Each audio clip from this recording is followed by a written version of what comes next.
Hi, everyone, and welcome to Joe DiMaggio Children's Hospital's State of Mental Health and the impact that it has on children and their caregivers.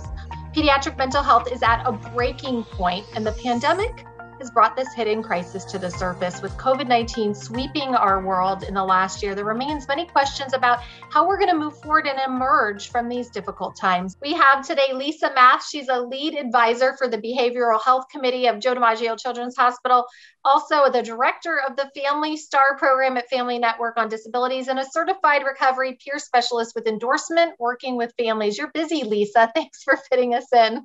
I'm so thrilled to be here. I appreciate the fact that we have the time to speak about caregiver stress. It's such an interesting topic because so many of us are talking about during the pandemic, all the people that are experiencing issues with mental health, but we often forget the caregiver who's the emotional coach trying to help that person. So I know we don't talk about the toll on caregivers, but can you tell us a little bit about why caregivers are experiencing burnout and what you've seen this past year and a half? Sure. Thank you so much, Kristen, for spotlighting the caregiver angle. As you mentioned, we don't often talk about it, but we need to. They are really the foundation for all of us that are struggling. And so we need to make sure that caregivers are living with the tools that they need to manage their wellness. They are truly taxed on a regular basis with chronic stress, high levels of unpredictability, financial burdens, and emotional strains that are so unparalleled that we really don't understand the long-term consequences of that exposure. But we are finding that if we don't support caregivers, that their long-term health and wellness is being compromised. Studies are starting to show that caregivers have over 60% of clinical diagnoses of depression. And many of those caregivers are actually finding that they are using more medications than their peers in the same age category. So even though they may not seem unwell, there is a direct correlation there with the impact of caregiving and the strains that come with that. That's a big statistic. 60% have depression. That's astounding. I didn't realize that. So caregivers, what are some signs if somebody's watching this, they're a caregiver and they're like, hey, that's me. I've been living this. What are some signs that they're experiencing burnout? So there are some very distinct red flags. And I want to preface this with the fact that we all need to be managing and monitoring our mental health and wellness because we are all at risk for chronic illness, but also for a crisis. So it's important to recognize these symptoms and look at them, document them, journal them if you need to, keep track, and so that you can seek help before hitting the crisis level. So I like to categorize them to make it easier. So the first one is the physical impacts and how that is impacting the way you engage on a daily basis. So what those may look like are trouble falling asleep, chronic health problems, new health problems, or even teeth grinding, which is a real indicator of stress. Another thing is we need to think about the behavioral impacts. How are your behaviors changing? How are you responding to situations in your life? Are you becoming more isolated? Are you overeating or not eating? Are you using other substances to manage your wellness? Are you not managing your wellness? And are you seeing mood swings? The third category is really cognitive. So what are the changes in the way you're performing your daily activities? Things like difficulty concentrating or even not completing tasks can be red flags again to recognize and look at. And finally, there is actually an emotional and spiritual component to the way that we're impacted by these things. And the emotional part is how we engage with others. Are we avoiding those pleasurable activities that we enjoy? Are we not engaging in activities that we normally engage in? Are we feeling helpless or anxious or depressed or depleted? And finally, that spiritual that I mentioned, that can change over time based on a long-going impact of those physical changes. And so we can change our view of the world and eventually our belief system based on those impacts. I mean, you mentioned a lot of, signs and symptoms of burnout. So if somebody is shaking their head, yes, I'm experiencing that. This is how I'm coping. I'm overeating or I'm not eating. Where can they find support in the community and what can they do to support themselves?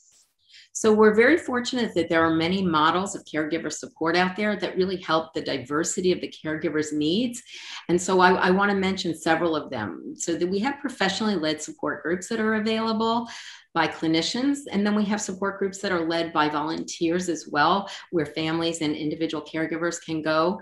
We have informal meetup groups that you can meet. Sometimes it's virtual, sometimes it's in person, where you connect with individuals that have similar interests or hobbies or concerns in life. And so it's not a guided type of presentation or group activity, but it's just a casual meetup. Then there are other options that we know of and are more familiar with, and those are the one-on-one supports with professionals or family-to-family supports where we're meeting in groups with families. There are also patient navigators in the medical system of care that help support caregivers while they're managing their loved ones' challenges. And then finally, in the mental health world, we have what we call peer specialists. And as you mentioned, I am a certified recovery peer specialist, and that is a certification that allows individuals to have the lived experience dealing with a loved one or they themselves having that mental health challenge, and using that lived experience along with professional training to support other individuals with similar circumstances. Absolutely. It's good to know where caregivers can go in the community to look for help, but what are some of the things they can do to support themselves? Oh, great question, Kristen. I think it's so critical that we have a toolbox full of strategies and wellness tools. And I have some great ones that are no cost. So first, you want to start looking for community groups to engage. You want to meet other people because I think that's important to feel supported and empowered. You also want to manage your guilt and expectations. Caregivers are really good at blaming themselves for things. We want to also start listening to our body. As I mentioned earlier, that we have signs that we need to be aware of. If you are seeing these signs change and there's a pattern, you need to look for help or respite or whatever it is that you need to get through that period of time. You want to be educated as well. Learn as much as you can about what your caregiver journey is going to look like so that you are prepared, especially for crises. You'll always want to strive for balance in your life, which means with all those caregiving duties, try to find some pleasure in your life day by day. And it doesn't have to be a big thing, but make sure you're including pleasure in your times. And then find your place and space. And I mean, when I say place and space, you really do need to have a place for yourself that you can escape to, and make it for both a physical and emotional escape, because these are how we regenerate and we re-energize.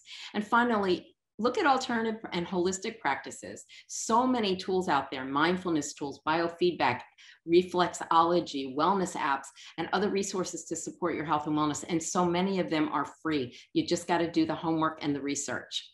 Fortunately, we have options for both in-person and virtual, especially now with COVID, and on so many devices that we can engage and access, that we really don't have a reason to not help ourselves.